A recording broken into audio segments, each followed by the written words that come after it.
Онкология излечима, важно вовремя обратиться за медпомощью. В Моздокской районной поликлинике специалисты Республиканского онкологического диспансера за один день осмотрели более 600 пациентов. Такое обследование проходило в рамках акции «Онкодесант» под патронажем Республиканского Минздрава. Во время приема врачи делали скрининг заболевания и сразу же корректировали поставленный ранее диагноз. Медики привезли лабораторное оборудование, многим пациентам удалось сдать экспресс-анализ крови. Акцию планируют сделать традиционной. Сейчас на учете в Моздокской районной поликлинике стоят около 1500 людей с онкозаболеваниями. Когда поздно выявляется онкологическая болезнь, то неминуемо это кончается печально. И вот чтобы это не происходило, мы сегодня проводим эту акцию. Приехали ведущие специалисты онкологического диспансера во главе с главным врачом. Они осматривают население и дают консультации врачам во всех направлениях. Пожарные расчеты будут дежурить во время новогодних праздников в ЦЭ и Дегорском ущелье. Объектом пристального внимания сотрудников МЧС стали туристические базы, которые на время отдыха собирают большое количество людей. Такие меры предосторожности приняты по итогам расследования пожара на базе отдыха «Порог неба», где чудом удалось избежать человеческих жертв. В чрезвычайном ведомстве провели совещание с предпринимателями туристической области. На встрече были определены приоритетные места для дежурств. Особое внимание предприниматели обратили на соблюдение требований пожарной безопасности. За последний месяц было выявлено около 100 нарушений. Мы хотели довести до руководителей объектов туристического кластера информацию, обезопасить их, предупредить, чтобы не было допущено того, что получилось у нас на турбазе «Порог неба».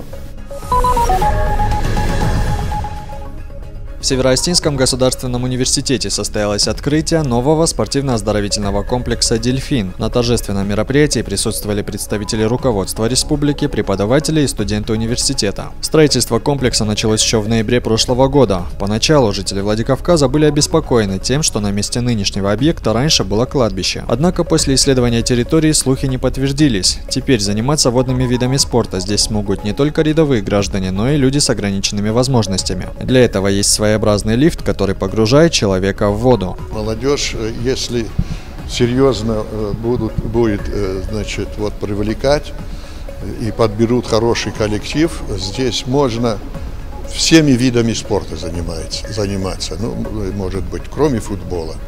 А так и как игровыми, я уже сказал, так и гимнастика и все остальные дела. IT-специалисты республики знакомятся с новыми возможностями языка программирования. В рамках образовательной программы Центра информационных технологий состоялся очередной семинар на базе бизнес-инкубатора IT-парка «Алания». Тренинг был посвящен популярному языку программирования. По словам организаторов, курсы повышения квалификации специалистов будут проходить и в будущем. Язык C# – это на сегодняшний день один из самых популярных языков программирования. И сейчас многие вузы, в том числе и Северо-Остинский университет, перешел полностью на язык C#. Поэтому студенты все проходят этот язык программирования. Сегодня на мастер-классе будет достаточно много студентов. Это и первые курсы, и вторые курсы, начинающие. Соответственно, им этот семинар будет особенно полезен. В общем-то, в лаборатории Касперского 80% кода пишется на языке C#. Поэтому, я думаю, понятно, что это один из самых топовых языков программирования. Детский ансамбль «Хуротен» отметил свое десятилетие. Он выпустил уже не одно поколение талантливых танцоров, впоследствии связавших свою жизнь с искусством. За 10 лет детский коллектив достиг немалых успехов. «Хуротен» стал обладателем гран-при на первом межрегиональном северокавказском фестивале «Танец дружбы». Также ансамбль – лауреат международных фестивалей, прошедших в Италии, Швейцарии, Франции и Турции. На юбилейном вечере собрались выпускники ансамбля. Для них танец уже давно стал образом жизни. Я думаю, что дети, которые занимаются у меня в ансамбле, они полюбили танец, они с удовольствием ходят на репетиции. Многие мои ребята, они танцуют в ансамбле «Лан» в государственном, в Москве учатся в Институте культуры, кто-то уже закончил. Воспитанники санаторного детского дома во Владикавказе зажгли новогоднюю елку. Для зрителей подготовили концерт с участием воспитанников дома. В программе стихи, игры, конкурсы, где положительные сказочные персонажи побеждают зло. Волшебные истории от Деда Мороза особенно порадовали детвору, а чудесные превращения от Снегурки позабавили ребят. Каждый воспитанник унес в свою группу долгожданный подарок. По словам организаторов, ребята из детских домов не должны оставаться без внимания, особенно в преддверии праздников. У нас бывает очень много праздников до Нового года, но сегодняшний как бы начало наших новогодних праздников.